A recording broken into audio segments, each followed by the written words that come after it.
ఉత్తమ్ కుమార్ రెడ్డి భుజం మీద గన్ను పెట్టి పేల్చేది ఓలో మనకైతే తెలియదు, కానీ గన్ అయితే పెట్టి పేలుస్తారు. అనవసరంగా అబాస్ పాలు కాకుండా అర్థమవుతా ఉందా?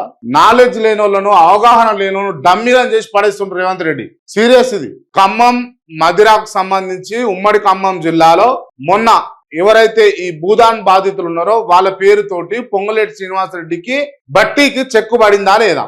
నిండు అసెంబ్లీలో తాగి వస్తాడు అన్న నిందలు పడి తాగుతాడు నీళ్లు వాటర్ అనిపించుకొని ఇప్పటికీ సినిమాటోగ్రఫీ మంత్రిగా ఉన్న ఎటువంటి సినిమాలకు సంబంధించినటువంటి కార్యక్రమాలకు పోకుండా రేవంత్ రెడ్డి పోతూ ఇలా కోమటిరెడ్డి వెంకటరెడ్డిని రిప్లేస్ చేసిండా లేదా ఒకసారి చూడాలి.